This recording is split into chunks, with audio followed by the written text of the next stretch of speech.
C'est pourquoi je vous dis, ne vous inquiétez pas pour votre vie de ce que vous mangerez, ni pour votre corps de quoi vous serez vêtu. La vie n'est-elle pas plus que la nourriture, et le corps plus que le vêtement? Regardez les oiseaux du ciel.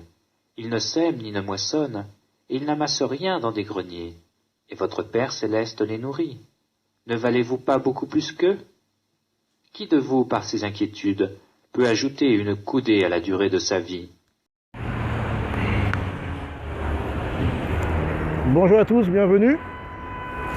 Que Dieu vous bénisse. Donc, je vais continuer avec un peu sur le thème Jésus le grand médecin. Voilà.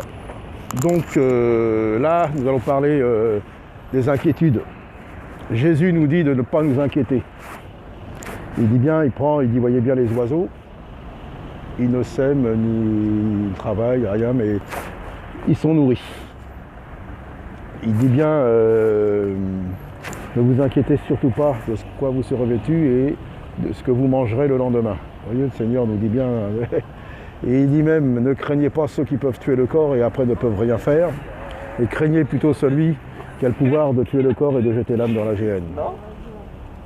Vous voyez, Jésus nous dit, est-ce que vous allez rallonger votre vie par vos inquiétudes? Nullement.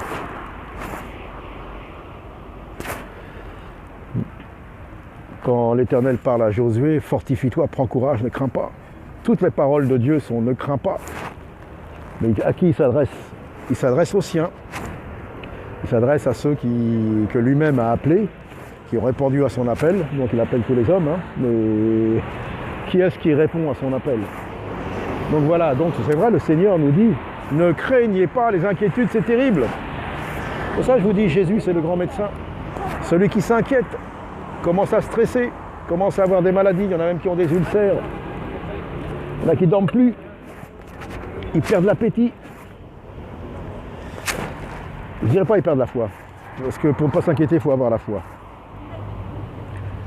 Donc voilà, donc vous voyez, et des maladies avec les inquiétudes, il y en a qui sont stressés, il y en a qui font des dépressions. Vous voyez, Jésus c'est le grand médecin, il nous prévient d'avance, il nous dit si vous voulez être, surtout d'abord pour la santé de notre âme. Premièrement, Jésus est venu pour notre âme, pour sauver notre âme, pour purifier notre âme et pour qu'elle prospère. Notre âme, plus que le corps. Alors le corps c'est utile, on doit en prendre soin, on peut l'entretenir, on le nourrit, mais à l'intérieur, il y a notre âme, il y a notre esprit. Et c'est la nourriture spirituelle, c'est la parole de Dieu. Donc les inquiétudes, Jésus nous dit de ne pas nous inquiéter. Ceux qui s'inquiètent, il y a un problème, on ne doit pas s'inquiéter. C'est normal, il y a quelque chose. Il y a un réflexe humain, comme on dit. Il y en a qui me disent « Ouais, mais on est dans la chair. » Ouais, bah oui, mais si tu réagis comme ça, si tu penses comme ça, tu n'iras pas loin. Hein.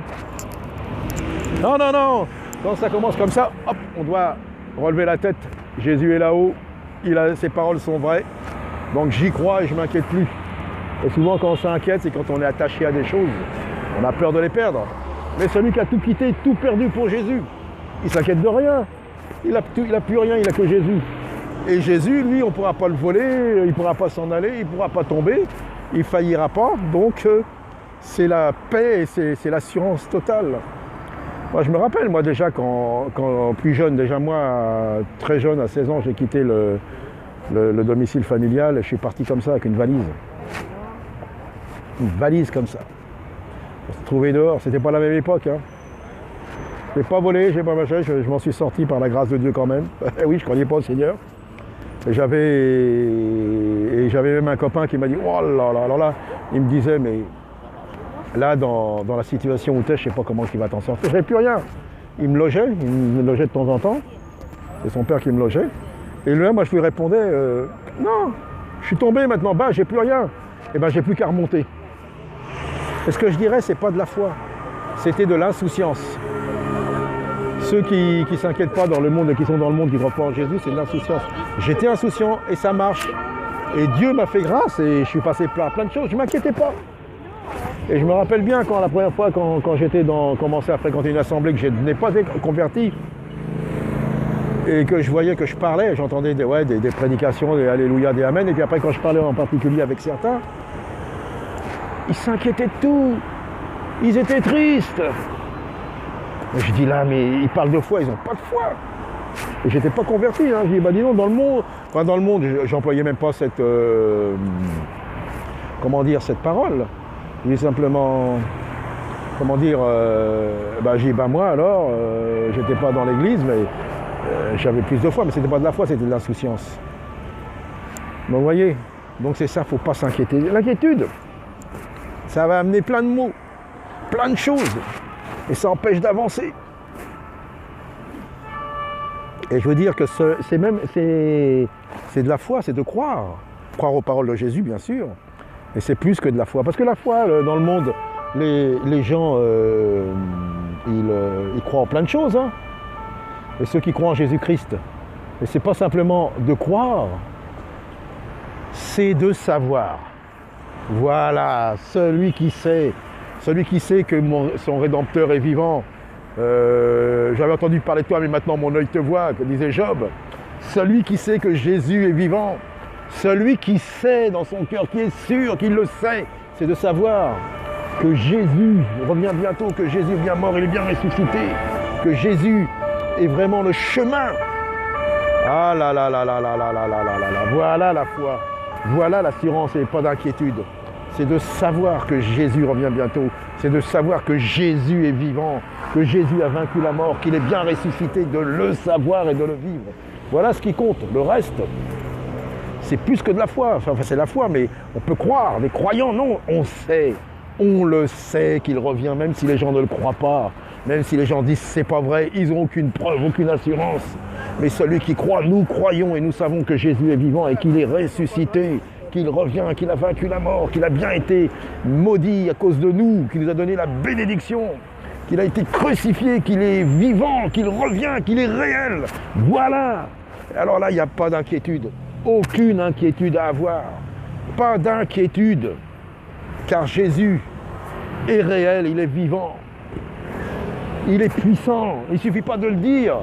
C'est ça. Et alors, on va s'inquiéter de quoi? On va nous enlever quoi? Hein? Rien. Le plus important, de ceux qui sont régénérés, de ceux qui sont nés de nouveau, leur plus grande richesse, c'est Jésus-Christ. C'est la foi dans son sacrifice, dans sa mort, dans sa résurrection. Et ça, personne ne peut l'enlever. Personne ne peut l'enlever. Ça, c'est merveilleux, plus d'inquiétude. Que Dieu vous bénisse, messieurs, dames. Le Seigneur vous appelle. Croyez à Jésus-Christ. Prêche la mort et la résurrection. Beaucoup ont peur de prêcher la résurrection. Ils disent que c'est dépassé, mais non, il y a une puissance derrière la résurrection, c'est pour ça. Eh oui, beaucoup, ils évangéliseront. La résurrection, on va se moquer de nous, on va dire on n'est plus au Moyen-Âge. Bah, on n'est plus au Moyen-Âge, mais les gens meurent comme au Moyen-Âge, malgré qu'il y a des avancées dans la médecine, dans la science. Mais les gens meurent pareil. Donc voilà, ils ont besoin de savoir que Jésus est ressuscité, que Jésus est vivant. Voilà, donc pas d'inquiétude parce que le Seigneur revient, Jésus est vivant, il vous appelle. Messieurs, dames, bonjour, que Dieu vous bénisse. Que Dieu vous bénisse, madame. Que le Seigneur puisse vous toucher. Voilà. Croyez à Jésus, il vous appelle. Croyez à lui, il revient.